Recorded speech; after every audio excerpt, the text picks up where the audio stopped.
the tier and loot drama. Because, of course, it has to be drama. It's not World of Warcraft without someone having a bunch of problems. So, it's quite weird because I want tier gear. I want it to be fun and strong, feel good to get.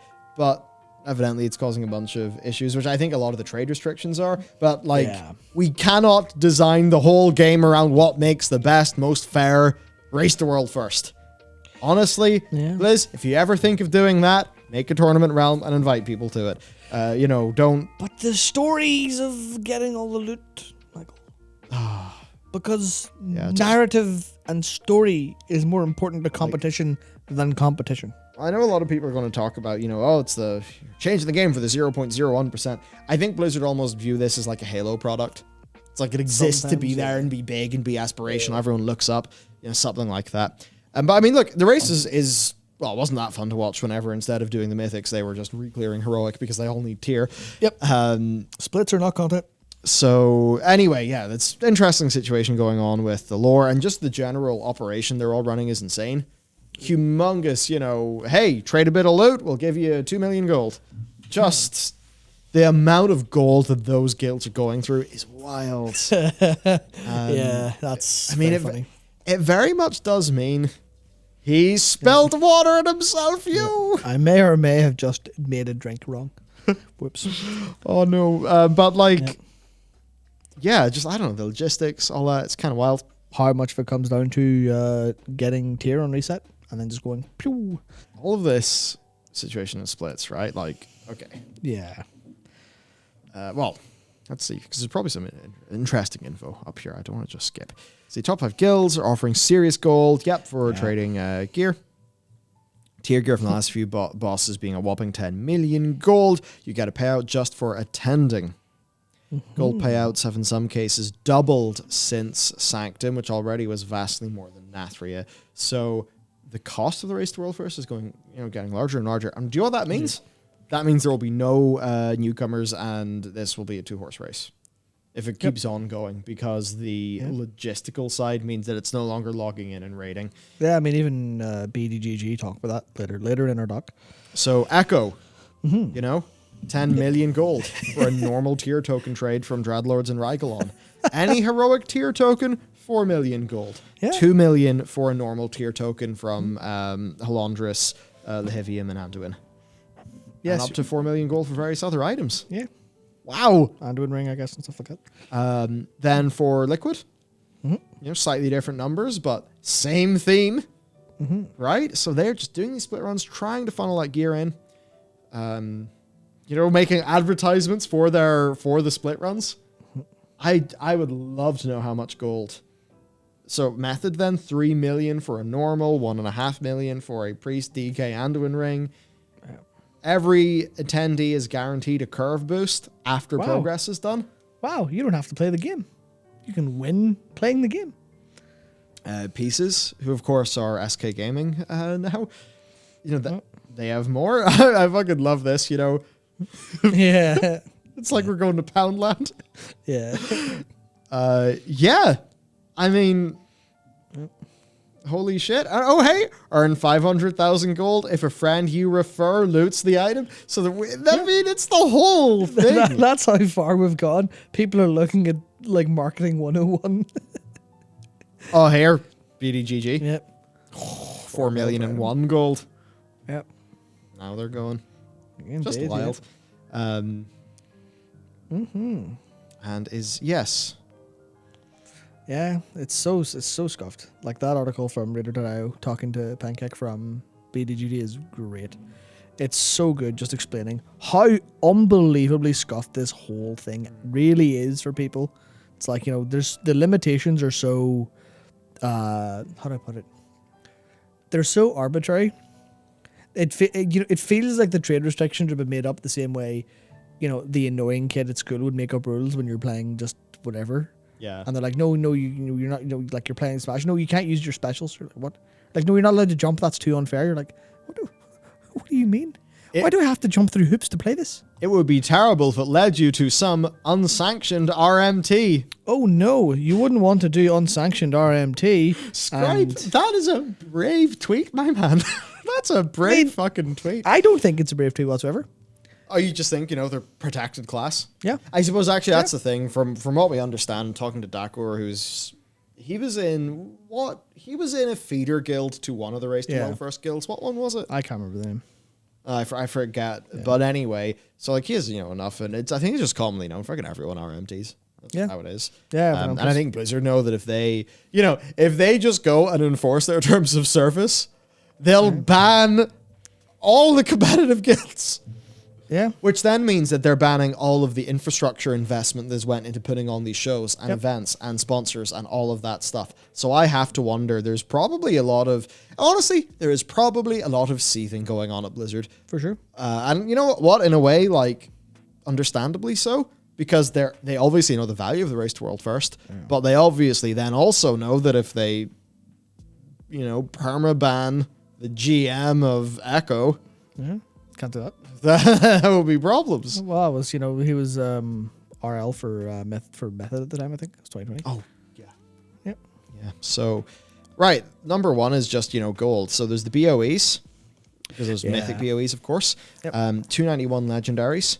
Crafted gear, because you want to buy one of every slot to be able to trade. Mm-hmm.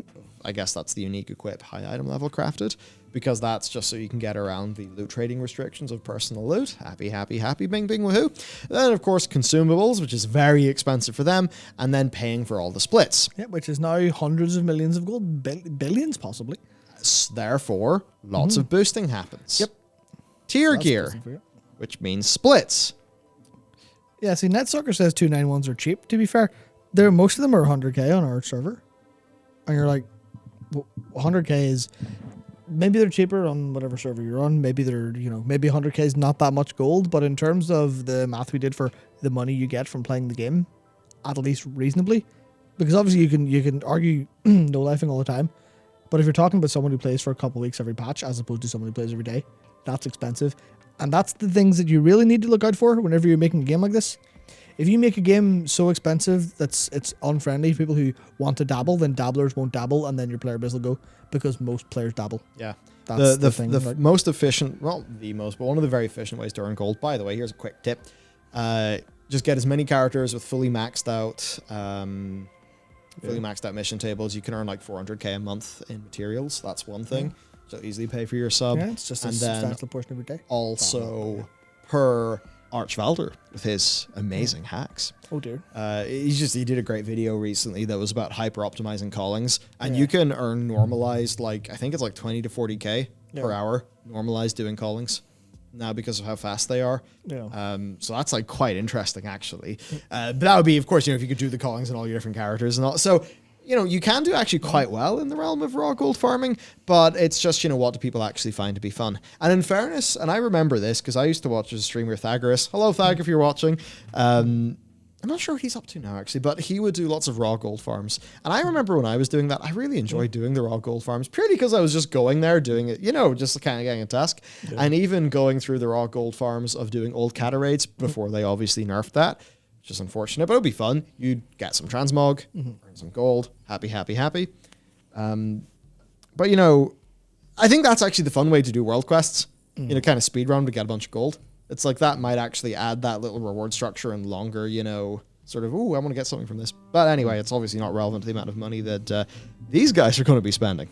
Indeed. So, this all means you either need outside help from a volunteer community, or if that fails, just paying lots. And then the Great Vault also means you need to buy PvP boosts. Yep, because tier is so unbelievably necessary. And it's like, I think it's weird because this gets into a problem of philosophically tuning for gear versus for the Race to World First versus other things, because tier provides a decent gear curve. You want the power bump to feel nice at certain times, but it's like, that doesn't necessitate all of this jumping through hoops. That just doesn't require, these things aren't inherently coupled. You could get around the problem of tier acquisition without it being a massive question of, will you get lucky? Because that's the thing about the way personal loot works, means that these splits require absolutely genuinely insane coordination. Yeah. It requires I can't remember who it was. There's someone from Echo. It might have been Gingy tweeting about how there's either 2 or 3 people who just what they do when they get to the race to world first is they have spreadsheets, they organize splits. That's what they do. And to me, that's like, is that cool emergent gameplay? Is that cool community involvement? Yes, but it's also like a really toxic play pattern of having to jump through a bunch of hoops instead of do the thing that's designed to be done. It is pretty mental. Pretty mental. But I suppose it's just what happens when the scene grows, and it's like, there's WoW being designed as a game for all of us to play, and then there is like what happens when you push every single thing to the absolute max, which is now important because there are serious amounts of real cash behind this now. Yeah, which is kind of the problem where that's why I think like the tournament realm solution isn't a good idea, because the tournament realm removes so much of the mystery and mystique behind it, and then anyone can compete, which is bad for the stories, at least initially speaking. So it is kind of awkward. This is interesting. Yeah, I mean, Scribe said it. The raids are made for 2 guilds. That's all. Yeah, that's especially in terms of tuning this time around. That's what they feel like for sure. Really? And maybe it's just because of how they are intentionally designed for double Lego and tier. It's like very much a time gated thing. So if you're going for Race to World first, you need more availability, and also they're way hard. They're very hard. I saw Max tweet recently, like a bit more to the effect of. Hang on, actually, let me just call. Was he not positive on it for being hard, or? I'm mostly just thinking about Halondrus and what people are saying about what people are saying about Halondrus, what people are saying about Anduin fears going in. Oh yeah, no, he said, dude, Blizzard really fumbled on Sanctum. Blizzard really fumbled on Sanctum like they did, and are clearly not letting that happen again, Lamau. I wonder if I'll even sniff Jailer by Monday. So that's just on the tuning. Being, that's big. Yeah, which I think is fine for the like. It's definitely for those guilds that are like, well, we need to make the world first kill a compelling thing, which is fine. I mean, I don't have anything against them being super hard. It's just they should. It's all of the other systems that make that difficult for other people to get in. I think is a problem where it would be better if they're like, hey, this is really hard, but also, you've killed the aspirational element by having a bunch of time requirements and a bunch of organization requirements. But to be fair, like for clarity, I'm coming from the FGC perspective where it's like, there's nothing better than the underdog story of what this person do. Oh, they grinded real hard, got real damn good, and then went and kicked ass. It's like, oh, is it Arslan Ash, the Tekken player who came out of nowhere? I think he's from Pakistan, or somewhere in that region. I think it's Pakistan. Just showed up and won Tekken one day, and I was like, who's this kid? Who's this kid? It's like, yeah, he just played really well all the time, turned up to offline and wrecked people. And I think that's the kind of underdog story that is really, really cool for the longer sort of esports scene of things, and that's not really supported here. But there's no reason it's not supported in terms of having the like decoupling a lot of the randomness and super organizational stuff, because I think no one likes doing that. That's the problem. It's like it's a barrier to entry that isn't enjoyable. It's just a big barrier to entry. Yeah. So. I mean, this was certainly, Mr. James saying, do you think we'll see Tears Up again in 10-0? Which is, he's not saying this as in their bad, he's saying this in the context of, I think he's casting for Method as well. Yep. He's saying that in the context of, there's a lot of backlash about these and a lot of criticism. Do you think based on that, Blizzard would actually not do tier again? I think for many people, it's like, maybe it's the loot restrictions. That's probably more than anything are the thing they need to be looked at again. Yeah. But other than that, these guilds are always going to do something like this, and we can't design around it for everyone else. Yeah, for sure. Like, I would say, there's the guilds and the crazy shit that they will do to hyper-optimize normal heroic week, and then, like Mythic week 1, all that stuff. There's all the crazy things they'll do to optimize then. Yeah. But then there's what you're asking their players to do in between raids to get their characters ready. Like grinding sockets. So I think where us and those players are all going to be meshing is like those activities and are those sort of good or fun for the game. And I think that's when, a change that will be better for them will be better for us. I do think though that we shouldn't be wanting the game to change around the Race to World first. Yeah. See, this is this is the awkward thing, right? Where I fundamentally think this isn't a binary problem. This isn't design the game for Liquid and Echo to have fun, or design the game for the average player to have fun. I think this is a case of it's been so framed like that in conversation for so long that those are the only two options that like general discourse can see. Where I think there's very much a case of why not think a little bit outside the box, add a little bit of determinism in ways that really matter.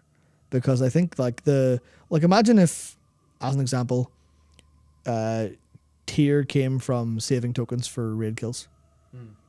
And then you went and got your raid kill, and then you got your token, and then you had a progress to work towards, and you would feel, because then you've got the power balance sorted, where it's not random bullshit that requires a million splits, and will literally mean people run mirror mains. The concept of a mirror main is insane to me.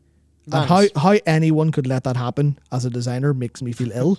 It's like, well, what's the ultimate way to play this game? Do everything the same time on 8 characters. Maybe RNG will be in your favor.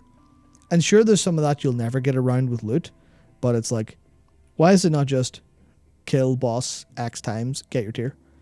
Because for players who play every week, then that's going to be a deterministic, oh, I'll get this now. For players who don't play every week, for players who pug, then that's a solution of, okay, I don't play this week, or, maybe I'll play another game. But I'm really looking forward to my tier gear. Yeah. Guess I'll hop in and play. I'll get a little bit of progress towards Like- that. And that's the thing that I think is that's the thing of the solution. It's like, yeah, I don't think getting tier after you clear the raid is the best. It's more like, build some way to make progress during bosses. So, every time you kill Zymox as an example. Well, Halandris is a tier boss. So when you kill Halandris, you get a tier token. When you kill, I'm trying to think of the next one, like Pantheon, you get the tier. Or another tier token. Maybe one from Anduin. And it's like, you can get, say, tier really quickly if you can clear real fast. Or you get tier slowly if you accumulate. And I don't mean tier set token like you need to kill the 10th boss to get your legs or whatever it is. I mean, you just kill a tier boss 4 times and then you get them. And then you've got this thing where it's like, it's a deterministic system. FF14. Yeah, but with tier. So you kill the boss, you get the stuff. So in FF, like as I understand it, you always get the tokens. Yeah. And maybe you'll get lucky and get the gear you want. Yeah. But you'll always get the tokens. Yeah. And the tokens basically end up being there as a total backup system. Yeah. That means, okay, look, if you just show up and do the thing, you might get there faster by, luck and the normal RNG, but then it's supplemented by the deterministic system, and people love that. Yeah. And it's like, would it kill World of Warcraft? And I guess the thing that I always think about is the path not taken. Because what if all of the design time that went into all of this stuff went into something else? It's like, could we just have good, simple gearing, everyone's happy, it works. It's maybe not the most juiced thing in the universe, but does it have to be? Because look at all these other cool things we've got. Yep. I don't really know because I don't know how much time this takes up or whose time it takes up and what they could do otherwise. But seems it seems like we just need to fall on a new common policy for how we handle things, and then we just do it the same way every single patch, at least for like the next 2 expansions. And if you want to do a big revamp of things like how Warlords of Draenor just came in and like this is the new format of raids in World of Warcraft. Sure, save it for then. But like, let's just have the patch cycle be content. Yeah, exactly. It's like, why are we engaging with loot systems that aren't tremendously satisfying because it just feels like a gate to doing content that's like hard or whatever else, or a sort of false sense of completion as opposed to doing more content. I mean, the creation catalyst. Why is that away? Why do we have to wait for so long to do that? I guess that's the thing where would this feel substantially better if the creation catalyst was available sooner, or you unlocked it after killing.